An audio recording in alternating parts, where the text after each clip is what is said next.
வணக்கம். இந்த வீடியோவை நீங்க பார்க்க வந்திருக்கீங்கன்னா, கண்டிப்பா ஏதோ ஒரு புதுசான விஷயத்த பத்தி தான் தெரிஞ்சுக்கிறதுக்கா இருக்கும். அந்த ஒரு உண்மை உங்க அறிவுக்கே எட்டாத விஷயமா இருந்தா, இதுவரைக்கும் நீங்க கேள்விப்படாத ஒரு விஷயமா இருந்தா, இன்னைக்கு நம்ம வாழ்க்கையையும், இந்த உலகத்தையும் நாம எப்படி புரிஞ்சுட்டு இருக்கோமோ, அது எல்லாத்தையும் இன்னைக்கு மொத்தமா தலைகீழா புரட்டி போடுறோம். நம்ம தினமும் பார்க்குற நிலாவுல இருந்து, நம்ம வீட்டுல வளர்க்குற நாய் நம்மள ஏமாத்துதுங்கிற வரைக்கும் சுவாரஸ்யமான பல விஷயங்களை தான் இன்னைக்கு எடுத்துட்டு வந்திருக்கேன். சுவாரஸ்யமான விஷயங்கிறத விட சுவாரஸ்யமான உண்மைகளை தான் எடுத்துட்டு வந்திருக்கேன். இன்னைக்கு நான் சொல்ல போற சில தகவல்கள் எல்லாம் உங்களுக்கு புதுசா இருக்கும், சிலது நம்ப முடியாததா கூட இருக்கும். ஏன்னா எனக்கும் அப்படித்தான் இருந்தது. இந்த தகவல்கள் எல்லாத்தையும் சொல்லி முடிச்சதுக்கு அப்புறம் நீங்களும் சரி நானும் சரி இந்த உலகத்தை பார்க்குற விதமே உங்களுக்கு வேற மாதிரியா இருக்கிறதுக்கு வாய்ப்பு இருக்கு. அப்படி நம்மளையும் வியக்க வைக்கிற ஒரு 25 தகவல்களை தான் இந்த வீடியோவில் நான் சொல்ல போறேன். 25 உண்மைகளும் கூட சொல்லலாம். இது கண்டிப்பா உங்களுக்கு சுவாரஸ்யமாகவும் இருக்கும், ஒரு நல்ல தகவலாகவும் இருக்கும்ன்ற நம்பிக்கையில தான் இந்த வீடியோ மேக் பண்றேன். அதிகமா பேசாம வீடியோக்குள்ள போலாம். நான் உங்கள் நரேஷன். வீடியோக்குள்ள போலாம்.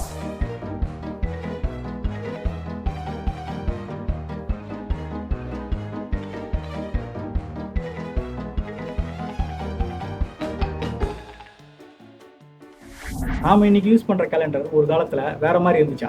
ஆமா. இப்போ நம்ம யூஸ் பண்ணிருக்கிற கேலண்டர்லாம் வந்து ரொமானியா கேலண்டர்னு சொல்லுவாங்க. ஸோ இந்த கேலண்டர் படி டிசம்பர் மாசம் தான் கடைசியா இருந்துச்சு. ஏன் டிசம்பர் மாசம் தானே கடைசி அப்படின்னு நம்ம நினைச்சிருந்திருக்கோம். அது உண்மையா? கிமு 700க்கு முன்னாடி மார்ச்ல தொடங்கி டிசம்பர்ல முடிகிற ஒரு 10 மாசம் மட்டும் தான் ஒரு கேலண்டரா யூஸ் பண்ணிருக்காங்க. அதுக்கப்புறம் பிற்காலத்துல தான் குளிர்காலத்தை குறிக்கிறதுக்காக ஜனவரி பிப்ரவரி சேர்க்கப்பட்டிருக்கு. அதுவும் ஜனவரி பிப்ரவரி டிசம்பருக்கு அப்புறம் வர கடைசி மாசங்களா தான் 11 12வது மாசங்களா தான் சேர்த்திருக்காங்க. அதுக்கப்புறம் பின்வரும் காலங்கள்ல தான் ஜனவரி வந்து வருஷத்தோட முதல் மாசமாகவும் டிசம்பர் வந்து வருஷத்தோட கடைசி மாசமாகவும் மாத்தினாங்க. வரலாறு காலண்டரை எப்படி மாத்திருக்கு பாருங்க. புத்தர் சிலை ஆதிக்கம். உலகத்துல கட்டப்பட்ட மிகப்பெரிய சிலைகளை கணக்கிட்டா அதுல 4 சிலை ஒரு புத்தர் சிலையா தான் இருக்கும். மியான்மர், பூட்டான், சீனா, தைவான் இது போல நாடுகள்ல அமைஞ்சிருக்கிற ராட்சச புத்த சிலைகள் தான் உலகத்திலேயே இருக்கிற மிகப்பெரிய சிலைகள் பட்டியல்ல 4 இடத்தை பிடிச்சிருக்கு. மிகப்பெரிய 10 சிலைகள் பட்டியல்ல 4 இடத்தை புத்த சிலைகள் பிடிச்சது வந்து உலக அளவுல புத்த மதத்தோட தாக்கத்தையும் பிரம்மாண்டத்தையும் காட்டுது. நிலாவுல விளையாடின முதல் விளையாட்டுல ஆர்வமா இருக்கிறவங்களுக்கும் விண்வெளி விரும்புகளுக்கும் ஒரு சுவாரஸ்யமான தகவல். 1971 அப்போலோ 14 பயணத்துல நிலாவுக்கு போன விண்வெளி வீரர் ஆலன் ஷெப்பர்டு பூமியிலிருந்து போறதுக்கு முன்னாடி ராக்கெட்ல ஒரு கோல்ஃப் கிளப்பையும் சில பால்ஸையும் எடுத்துட்டு போயிருக்காரு. நிலாவுக்கு போனதுக்கு அப்புறம் அங்க 2 கோல்ஃப் பாலை அடிச்சு விளையாடி இருக்காரு. நிலாவில் அடிச்ச அந்த பந்துகள் எவ்வளவு தூரம் போச்சுன்னு யாருக்கும் தெரியல. ஆனா அவர் சந்தோஷத்துல பல கிலோமீட்டர் தூரம் போச்சு அப்படின்னு சிரிச்சுக்கிட்டே சொல்லியிருக்காரு.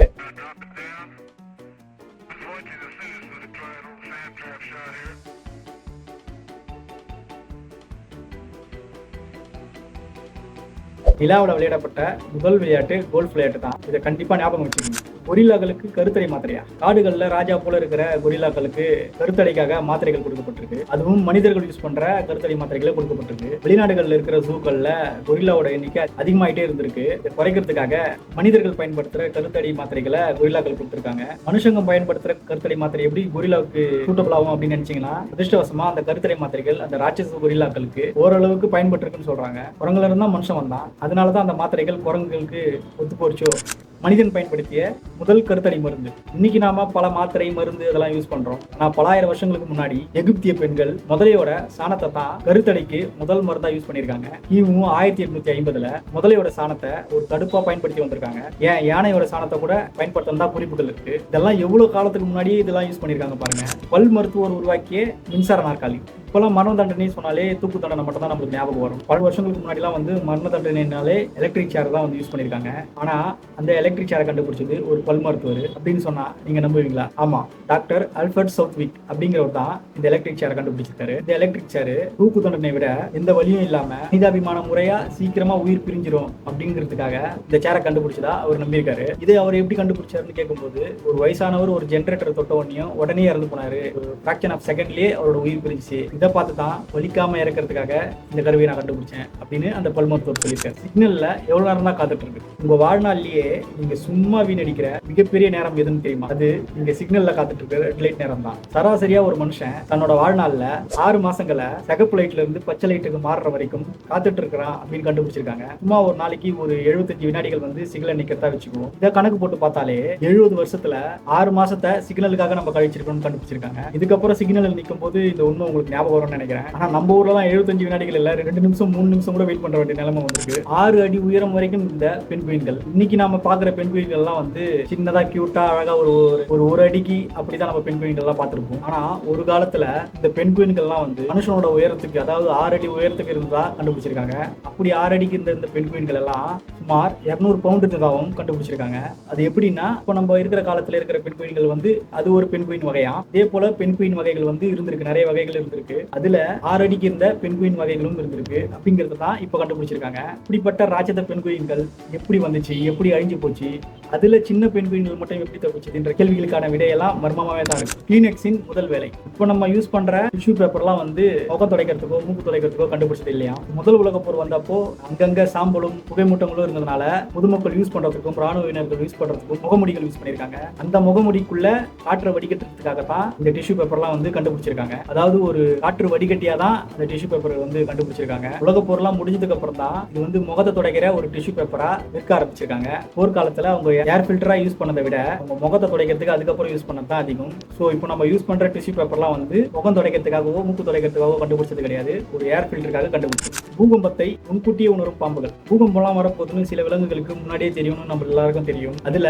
பாம்பு தான் ரொம்ப ஸ்பெஷல்னு சொல்றாங்க. நிலநடுக்கம் வர்றதுக்கு 5 நாட்களுக்கு முன்னாடியே கிட்டத்தட்ட 120 கிலோமீட்டர் தூரத்துல இருந்து கூட நிலநடுக்கத்தை பாம்புகளால உணர முடியும்னு சொல்றாங்க. அதனால தான் நிலநடுக்கம் வர்றதுக்கு முன்னாடியே அதுங்க தன்னோட கூட்டுல இருந்து வெளியேறி மரத்துல இருந்து விழுறது, செவுத்துல போய் மோதிக்கிறது, மலையில இருந்து விழுறது, இது போல வித்தியாசமா நடந்துக்குது அப்படின்னு விஞ்ஞானிகள் கண்டுபிடிச்சிருக்காங்க. ஒவ்வொரு தடவையும் பாம்புகள் இது போல வினோதமான ஆக்டிவிட்டிஸ் பண்ணும் போதெல்லாம் ஒரு சில நாட்கள்லயே பூகம்பங்கள் வந்திருக்கு. ஸோ இதை வச்சு தான் பாம்புகளால நிலநடுக்கத்தை உணர முடியுதுன்னு கண்டுபிடிச்சிருக்காங்க. பன்னிங்கெல்லாம் புத்திசாலியா? பொதுவாக பன்னி அப்படின்னு யாரா திட்டுறோம்னா அவன் முட்டாள்னு அப்படின்னு தான் அர்த்தம். ஆனா உண்மையிலேயே பன்னிகள் ரொம்ப புத்திசாலின்னு சொல்றாங்க. உலகத்துல இருக்கிற புத்திசாலியான விலங்குகள் பட்டியல் போட்டா அதுல டால்பின்கள், காகங்கள், சிம்பன்சிகள், அடுத்தபடியா 4வது இடத்துல பன்றிகள் தான் இருக்குதுன்னு சொல்றாங்க. ஒரு சின்ன குழந்தையோட புத்திசாலித்தனம் ஒரு பன்னிக்கு உண்டு அப்படின்னு கண்டுபிடிச்சிருக்காங்க.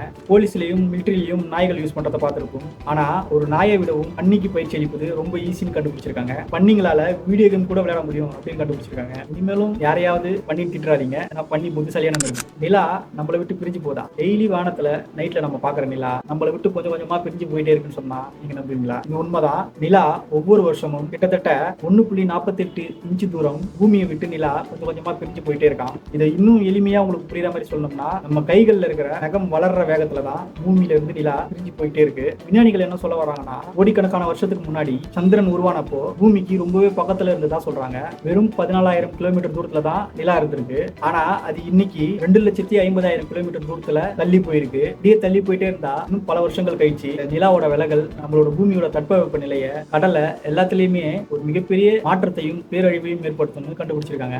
டெய்லி நம்ம நைட்ல பாக்குற நிலா நம்மளை விட்டு போயிட்டே இருக்குன்றது உண்மையிலேயே ஆச்சரியமா தான் இருக்கு. ஆனா பரவாயில்ல, இதெல்லாம் இருந்து நம்ம பார்க்க இருக்க மாட்டோம். மனக்கண் இல்லாத மனிதர்கள். இப்போ ஒரு நிமிஷம் உங்க கண்ணை மூடி உங்களுக்கு பிடிச்ச ஹீரோ இல்ல உங்களுக்கு பிடிச்ச நபர் இல்ல உங்களுக்கு ஃபேவரட்டான ஃபுட்டு இதெல்லாம் கொஞ்சம் நினைச்சு பாருங்க அப்படின்னு சொன்னா பெரும்பாலும் நம்மளால எல்லாராலையும் அதை நினைச்சு பார்க்க முடியும். ஆனா உலகத்துல ஒரு சிலரால இப்படி மனசால எந்த காட்சியுமே கற்பனை செஞ்சு பார்க்க முடியாது. அப்படிப்பட்டவங்களும் இந்த உலகத்துல வாழ்ந்துட்டு இருக்காங்க. இந்த நிலைமைக்கு பேர் வந்து அஃபாண்டசியா அப்படின்னு சொல்றாங்க. அதாவது மனக்கண் அற்றவர்கள் அப்படின்னு பொருள்.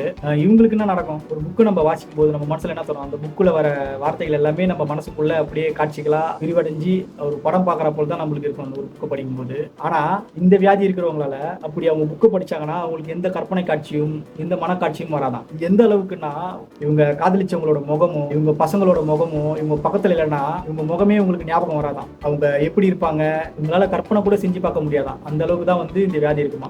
இந்த மாதிரி வியாதினால அஃபெக்ட் ஆனவங்க வந்து தகவலை மட்டும் நோட் புக்ல நம்ம கஜினி சூர்யா மாதிரி எழுதி வச்சுப்பாங்களாம். ஸோ தகவல்களை சேகரிச்சு வச்சுக்கிட்டு ஆட்களை பார்க்கும்போது அப்படித்தான் வந்து அவங்களுக்கு ஞாபகம் வருமா. அவங்களுக்கு தெரிஞ்சவங்களை பார்க்கும்போது அப்படித்தான் அவங்களுக்கு ஞாபகம் வருமா. அது ஒரு மனசுல படமா அவங்களால பார்க்க முடியாதுன்னு சொல்றாங்க. உலகம் ஃபுல்லாவே இது போல ஒரு ஆச்சரியமான நிலையில மக்கள் வாழ்ந்துட்டு இருக்கப்ப சொல்றாங்க. நம்ம உடம்புல நாக்கில் மட்டும் தான் சுவை இருக்கா? நம்ம உடம்புல நாக்கால மட்டும்தான் ஒரு பொருளோட டேஸ்ட்டை நம்மளால உணர முடியும்னு நினைக்கிறோம். ஆனா அப்படி கிடையாது. நம்ம காலாலையும் சுவையை உணர முடியும்னு கண்டுபிடிச்சிருக்காங்க. உங்க கால் மூலமா ஒரு பூண்டோட சுவையை உங்களால உணர முடியும் அப்படின்றத அறிவியல் பூர்வமா நிரூபிச்சிருக்காங்க. இது எப்படி சாத்தியம்? ஒரு பூண்டை நசுக்கி அதை உங்க பாதத்துக்கு அடியில வச்சுட்டீங்கன்னா பூண்டுல இருக்கிற அலிசின் அப்படிங்கிற ஒரு மூலக்கூறு நம்மளோட பாதத்துல இருக்கிற தோலுக்குள்ள ஊடுருவி ரத்த ஓட்டத்துல கலந்து மெதுவா வாய் மூக்கு அப்படி வரைக்கும் பயணம் செய்யணும்னு சொல்றாங்க. அதனாலதான் உங்க காலில் பூண்டை வச்சா கொஞ்ச நேரத்திலேயே பூண்டோட சுவையையும் வாசனையும் உங்களால உணர முடியும் அப்படின்னு கண்டுபிடிச்சிருக்காங்க. உடம்புல நடக்கிற ரொம்பவே சுவாரஸ்யமான ஒரு வேதியியல் தந்திரம் அப்படின்னு சொல்லலாம். சாகவே முடியாத உயிரினம் ஒண்ணு இருக்கா இந்த உலகத்துல. சாகவே முடியாத உயிரினம்னு ஒண்ணு இருக்கு. டியூரிடோப்சிஸ் டோர்னி அப்படிங்கிற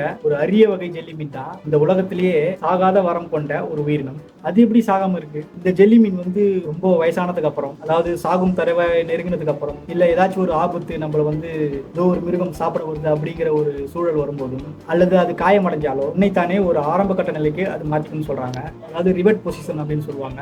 மறுபடியும் சின்ன பிள்ளையா மாறி அதோட வாழ்க்கையை முதல்ல இருந்து அதால் தொடங்க முடியுமா. இந்த சுழற்சியை அது தொடர்ந்து செஞ்சுக்கிட்டே இருக்குமா. தன்னோட வாழ்நாட்கள்ல அது தொடர்ந்து செஞ்சுக்கிட்டே இருக்குமா. இதனாலேயே மிருகத்துக்கு சாவுன்றது ஒண்ணு கிடையவே கிடையாதுன்னு சொல்றாங்க. இது உண்மையிலேயே இயற்கையோட மிகப்பெரிய ஆச்சரியமான விஷயம். நம்ம வீட்டுல வளர்க்குற நாய் நம்மளை ஏமாத்துதான். நம்ம வீட்டுல வளர்க்குற நாயெல்லாம் வந்து ஒரு ஆசையா சோகமா ஒரு சின்ன குழந்தை மாதிரி நம்மளை பார்க்க முடியல. அது பெரும்பாலும் எல்லாருக்கும் தெரிஞ்சிருக்கும். அது சும்மாலாம் அப்படி நம்மளை பார்க்கல. அது மனுஷங்களை ஏமாத்த கத்துக்கிட்ட ஒரு தந்திரம் அப்படின்னு விஞ்ஞானிகள் சொல்றாங்க. விஞ்ஞானம் சொல்றது என்னன்னா 2019 ஒரு ஆய்வு எடுக்கிறாங்க. வீட்டுல வளர்க்குற நாய்களுக்கு எல்லாமே முகத்துல ஒரு சின்ன தசை வளர்ந்துருக்கிறத கண்டுபிடிக்கிறாங்க.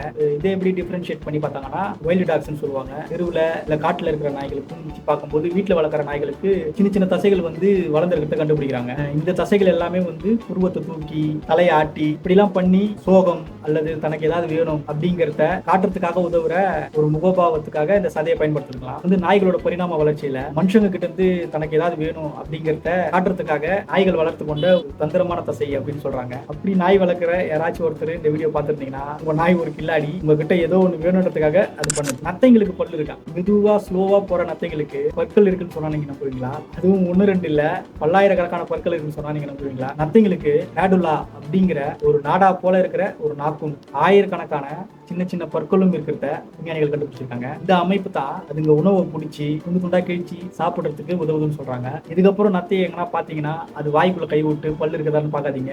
அது நம்மளால நார்மல் கண்ணில் பார்க்க முடியாது. ஆனா ஆயிரக்கணக்கில் பல்லு இருக்குதுன்னு மட்டும் ஞாபகத்துல வச்சுக்கோங்க. நம்ம எல்லாருக்கும் வர சிரிப்பு ஒரு தற்காப்பு நடவடிக்கையா? உங்களை ஒருத்தர் கிச்சு கிச்சு முட்டும் போது இப்படி வர சிரிப்பு நம்மளுக்கு சந்தோஷத்தினால வர்றது கிடையாது. அது உங்களுக்கு தெரியுமா? மனுஷங்களுக்கு எல்லாம் வந்து கிச்சு கிச்சு பண்ணும்போது நம்மளுக்கு வலி வரும் அப்படின்னு நம்மளோட மூளையோட ஒரு பகுதி வந்து தூண்டப்படுறதா சொல்றாங்க. நம்ம உடம்புக்கு வந்து ஏதோ ஒரு ஆபத்து வரப்போகுது அப்படின்னு நம்ம மூளை நினைக்குமா. ஆபத்தை தவிர்க்கிறதுக்காக தான் நம்ம மூளை வந்து ஒண்ணு சண்டை போட சொல்லுமா, சமாளி அப்படின்னு சிரிப்பை வெளிப்படுத்த சொல்லுமா. அறிவியல் படி சிரிப்புங்கிறது பெரும்பாலும் ஒரு சமாளிக்கிறது, சமர்ப்பித்தல் அல்லது ஒரு தற்காப்பு நடவடிக்கை அப்படின்னு தான் வந்து அறிவியல் பூர்வமா சொல்றாங்க. லெஃப்ட் ஹேண்ட் பழக்கம் வந்து மரணத்தை ஏற்படுத்துமா. இந்த உலகம் வந்து வலது கை யூஸ் பண்றவங்க உலகம் அப்படின்னு கூட சொல்லலாம். ஏன்னா இந்த உலகத்திலேயே வலது கை யூஸ் பண்றவங்க தான் அதிகம், இடது கையை யூஸ் பண்றவங்க வந்து ரொம்பவே குறைவு. ஆனா இந்த பழக்கம் வந்து பல சமயங்கள்ல ஆபத்தை விளைவிக்கும் சொல்றாங்க. ரைட் ஹேண்ட் யூஸ் பண்றவங்களுக்காக கண்டுபிடிக்கப்பட்ட கருவிகளை லெஃப்ட் ஹேண்ட் யூஸ் பண்றவங்க பயன்படுத்தும் போது அதனால பல ஆக்சிடென்ட்ஸ் நடக்குதுன்னு உலகம் ஃபுல்லா ரெக்கார்ட் ஆயிருக்கு. ஒவ்வொரு வருஷமும் கிட்டத்தட்ட 2500 பேர் வருஷத்துக்கு இறந்து போறாங்கன்னு கண்டுபிடிச்சிருக்காங்க. இதுல இருந்து என்ன தெரியுதுன்னா ரைட் ஹேண்டுக்காக கண்டுபிடிக்கப்பட்ட கருவிகளை லெஃப்ட் ஹேண்ட் யூசர்ஸ் யூஸ் பண்ணாதீங்க. முடிஞ்ச வரைக்கும் தவிர்ப்பது நல்லது. தும்புனா விபத்து ஏற்படும். சாதாரணமா நம்ம போடுற தும்பல் மிகப்பெரிய விபத்தை ஏற்படுத்தணும். உங்களுக்கு தெரியுமா? ஒருத்தர் மணிக்கு 60 கிலோமீட்டர் வேகத்துல போயிட்டு இருக்கும்போது அவர் தும்புனா உங்களோட கண்கள் சுமார் 50 அடி தூரத்துக்கு மூடியே இருக்குமா. இங்கிலாந்துல மட்டும் கார்ல போயிட்டு இருக்கும்போது தும்பல் வரதுனால கண்ணை மூடினதுனால ஒவ்வொரு வாரமும் கிட்டத்தட்ட 2500 விபத்துகள் ஏற்படுறதா ஒரு ஆய்வு சொல்லுது. அமெரிக்காவில் மட்டும் 20 லட்சம் ஓட்டுநர்கள் தும்பலால விபத்தை சந்திக்கிறாங்களாம். சோ தும்பல் வரும்போது வண்டி ஓட்டிட்டு இருந்தா ஓரமா நிறுத்திட்டு தும்புறது தான் பாதுகாப்பானது. வண்டி ஓட்டுறவங்க பாதுகாப்பா. மனுஷன் உடம்புல இருக்கிற இரும்பு, நம்மளோட மனுஷன் உடம்புல 3 இன்ச்சு ஆணி செய்யற அளவுக்கு இரும்பு இருக்குன்னு சொன்னா நீங்க நம்புவீங்களா? ஒரு ஆரோக்கியமான மனுஷன் உடம்புல சுமார் 3 கிராம் இரும்பு சத்து இருக்குன்னு சொல்றாங்க. இந்த இரும்பு தான் ரத்த சிவப்பு அணுக்கள் ஆக்சிஜனை கொண்டு செல்றதுக்கு உதவுதுன்னு சொல்றாங்க. நம்ம உடம்புல இருக்கிற இரும்பெல்லாம் உருக்கினா 3 இன்ச்சு நீளமுள்ள ஒரு ஆணி செய்யலாம் அப்படிங்கறத கண்டுபிடிச்சிருக்காங்க. இதே போல சுமார் 250 பெரிய ஆட்களோட உடம்புல இருக்கிற இரும்பை உருக்குனா ஒரு பெரிய வாழையை உருவாக்கலாம் அப்படின்னு சொல்றாங்க. இந்த தகவல் எனக்கே புதுசா இருக்கு. அவதார் படத்துல வர மாதிரி நம்ம உடல்லாம் வந்து க்ளோ ஆகுமா? ஆமா, மனுஷங்களோட உடலும் ஒளிரும். கர்ப்பமான பெண்களுக்கு வந்து ஒரு விதமான பிரசவ பொலிவு, அதாவது பிரெக்னன்சி க்ளோன்னு சொல்லுவாங்க, இதெல்லாம் இருக்குமா. ஆனா உண்மையிலேயே பிரெக்னன்ட் ஆன லேடிக்கு மட்டும் கிடையாது, எல்லா மனுஷங்களுக்குள்ளயும் இந்த க்ளோயிங்னஸ் இருக்கு அப்படின்னு கண்டுபிடிச்சிருக்காங்க. அந்த க்ளோவை வந்து நம்ம வெறும் கண்ணால நம்மளால பார்க்க முடியாது. இருந்தாலும் மனுஷங்களோட உடல் வந்து ஒரு விதமான ஒளியை வெளியேற்றுதுன்றத கண்டுபிடிச்சிருக்காங்க. ஜப்பான் ஆராய்ச்சியாளர்கள் வந்து ஒரு பிரத்யேகமான கேமராவை பயன்படுத்தி இதை தெரிஞ்சுக்கிட்டாங்க. நம்மளோட வளர்ச்சிதை மாற்றத்துல ஏற்படுற மாற்றத்தினால, அதாவது மெட்டபாலிசம் மாற்றத்தினால காலையில 10 மணிக்கு அப்புறம் குறைவாகவும் சாயங்காலம் 4 மணிக்கு மேல நம்மளோட உடல் ஒளிர்றதாகவும் இந்த கேமரா மூலமா கண்டுபிடிச்சிருக்காங்க. அதாவது இரவு நேரங்கள்ல நம்ம உடல் ஒளிர்றத கேமராவில் கண்டுபிடிச்சிருக்காங்க. ஒருவேளை இந்த தகவல் தெரிஞ்சதுனால தான் ஜேம்ஸ் கேமரான் வந்து அவதார்ல இது போல ஒரு காட்சி வச்சிருந்தாரு. ஃபிளைட்ல போகும்போது சுவை உணர்வு குறைதான். ஃபிளைட்ல போனவங்க பல பேர் சொல்லும்போது ஃபிளைட்ல சாப்பிட்ற உணவுலாம் வந்து சப்புன்னு இருக்கு அப்படிங்கிறத மாதிரி உணர்ந்திருக்காங்க. நான் ஃபிளைட்ல போனதில்லை, அதனால எனக்கு தெரியல. உங்களை யாருன்னா அப்படி உணர்ந்திருக்கீங்களா? ஏன் அப்படி நடக்குதுன்னு உங்களுக்கு தெரியுமா? அது வந்து அந்த சாப்பாடோட பிரச்சனை இல்ல, அவங்களோட நாக்கோட பிரச்சனை. விஞ்ஞானம் என்ன சொல்லுதுன்னா ஃபிளைட் அதிகமான உயரத்துல பறக்கும்போது அந்த இடத்துல காற்று அழுத்தம் ரொம்ப குறைவாக இருக்கும். இது மட்டும் இல்லாம விமானத்துக்குள்ள, அதாவது ஃபிளைட்டுக்குள்ள இருக்கிற காத்து ரொம்ப வறட்சியா இருக்கும், ரொம்ப ட்ரையான ஏரா இருக்கும். இதனால தான் இனிப்பு அப்புறம் உப்பு இது போன்ற சுவை எல்லாத்தையும் நம்மளோட நாக்கு வந்து கிட்டத்தட்ட 30% குறைச்சிடுது. அதனாலதான் நம்ம விமானத்துல சாப்பிடும்போது சுவை கம்மியா இருக்கு, சுவை இல்லாத போல நம்மளுக்கு ஒரு உணர்வு இருக்கு அப்படிங்கிறத விஞ்ஞானிகள் சொல்லியிருக்காங்க. ஒருவேளை நீங்க யாருன்னா விமானத்துல போயிருந்தீங்கன்னா, அதாவது நீங்க யாருன்னா ஃபிளைட்ல போயிருந்தீங்கன்னா இந்த தகவலை ஞாபகம். மனுஷங்க இன்னமும் பரிணாம வளர்ச்சி அடைஞ்சிட்டே இருக்கோமா? எதுக்கு இந்த கேள்வி சொல்றேன்னா, நம்ம மனுஷங்களோட உடல் ரொம்ப வருஷங்களுக்கு முன்னாடியே பரிணாம வளர்ச்சி அடையறதை நிறுத்திடுச்சுன்னு நம்ம நினைச்சிட்டு இருக்கோம். ஆனா சில மனுஷங்களுக்கு இன்னைக்கு வரைக்குமே புது எலும்புகள் முளைச்சிட்டு இருக்கிறத விஞ்ஞானிகள் கண்டுபிடிச்சிட்டு இருக்காங்க. சில மனிதர்களோட முழங்காலுக்கு பின்னாடி செப்பல்லா அப்படிங்கிற ஒரு சின்ன எலும்பு மறுபடியும் வளர்ந்துட்டு இருக்கிறத விஞ்ஞானிகள் கண்டுபிடிக்கிறாங்க. ஒரு காலத்துல மனுஷங்க கிட்ட குறைஞ்சிட்டு வந்த இந்த எலும்பு இப்போ அதிகமான மக்களுக்கு, சுமார் 39% மக்களுக்கு இந்த எலும்பு வளர்ந்துருக்கிறதா கண்டுபிடிச்சிருக்காங்க. இந்த எலும்பு வளர்றதுக்கான நோக்கம் என்னன்னு சரியா கண்டுபிடிக்க முடியலையா. இருந்தாலும் மனுஷங்களோட வாழ்க்கை முறை, உணவு பழக்க வழக்கங்களால இந்த மாற்றம் ஏற்பட்டிருக்கலாம். இந்த எலும்பு வளர்றதுக்கான காரணம் இதுவா தான் இருக்கலாம் அப்படின்றத விஞ்ஞானிகள் கண்டுபிடிச்சிருக்காங்க. உங்களுக்கு யாருன்னா அது போல ஒரு எலும்பு இருக்கான்னு செக் பண்ணி பாருங்க. ஏன்னா எனக்கு இல்ல. இந்த உலகத்தையே ஆட்சி செய்யற நம்ம, அதாவது மனுஷங்க இனம் ஒரு சிறிய இனமா இந்த பூமியவே நம்ம தான் கட்டி ஆண்டுட்டு இருக்கோம் அப்படின்னு நம்ம நினைச்சிட்டு இருக்கோம். ஓரளவுக்கு அது உண்மையா இருந்தாலும் நாம இந்த உலகத்துல இருக்கிற 8.7 மில்லியன், அதாவது 80 கோடியே 70 லட்சம் உயிரினங்கள்ல நம்மளும் ஒரு உயிரினம். அவ்வளவுதான். பாலூட்டிகள் வந்து 7.8 மில்லியன், தாவரங்கள் 2,98,000, பூஞ்சைகள் 61,000, அதுக்கப்புறம் எண்ணற்ற நுண்ணுயிரிகள்னு மொத்தம் கோடிக்கணக்கான உயிரினங்கள் நம்மளை சுத்தி வாழ்ந்துட்டு இருக்கு. இப்படி கோடிக்கணக்கான உயிரினங்களுக்கு மத்தியில வாழ்ற ஒரு சின்ன அங்கம் தான் மனுஷ இனம். இந்த அளவுகள், இந்த உலகம் எவ்வளவு பெருசு, இது நம்மளுக்கு மட்டும் இல்லைன்றத இந்த கணக்கு காட்டுது. இதை ஞாபகத்துல வச்சு இவ்வளவு நேரம் நம்ம கேட்டது வெறும் தகவல்கள் மட்டும் கிடையாது. நம்ம வாழ்ற நம்மளோட பிரபஞ்சத்தை பத்தின ரகசியங்கள். உங்க கைகள்ல இருக்கிற நகம் வளர்ற அளவுக்கு நிலா நம்மளை விட்டு பிரியுது. மனுஷங்க கிட்ட பேசுறதுக்காக நாயை வளர்த்த தசைகள், மனுஷங்க பயன்படுத்தின முதல் கருத்தடை சாதனம், பெண்குயில்கள் 6 அடிக்கு இருந்தது, மனக்கண்களே இல்லாத மனிதர்கள், இப்படின்னு நிறைய விஷயங்கள் நம்ம மனசுக்குள்ள ஓடிக்கிட்டே இருக்கும். நான் சொன்ன இந்த 25 தகவல்கள்ல அட்லீஸ்ட் ஏதாவது ஒரு 2-3 உங்களுக்கு புதுசா இருக்கும்னு நான் கண்டிப்பா நம்புறேன். அப்படி உங்களுக்கு விசித்திரமா இருந்த இல்ல நீங்க கேள்விப்படாத உண்மைகள் ஏதாவது இருந்தா கமெண்ட்ல சொல்லுங்க. இது போல வீடியோக்கள் உங்களுக்கு பிடிச்சிருந்தா லைக் பண்ணுங்க. ஏன்னா இதே போல வீடியோக்கள் நிறைய பண்றதுக்கு எனக்கு ஒரு உத்வேகமா இருக்கும். இது கண்டிப்பா உங்களுக்கு பிடிக்குன்ற ஒரு நம்பிக்கையில தான் இந்த வீடியோ நான் மேக் பண்ணேன். லைக் பண்ணி ஏதோ ஒரு பட்டன் வந்திருக்கா, அதை கொடுங்க. முடிஞ்ச வரைக்கும் ஷேர் பண்ணுங்க. இந்த வீடியோவுக்கு நீங்க கொடுக்குற ஆதரவு தான் என்ன அடுத்தடுத்த வீடியோக்கள் என்ன பண்ண வைக்கும். இந்த வீடியோவை பார்க்க வந்து ஏதோ ஒரு விஷயம் புதுசா கிடைச்சிருக்கும் அப்படிங்கிற நம்பிக்கையோடு இந்த வீடியோவை நான் முடிச்சுக்கிறேன். இவ்வளவு நேரம் இந்த வீடியோவை பொறுமைப்படுறதுக்கு ரொம்ப நன்றி. மேலும் ஒரு நல்ல வீடியோல நான் உங்களை மீட் பண்றேன். வணக்கம். சப்ஸ்கிரைப்.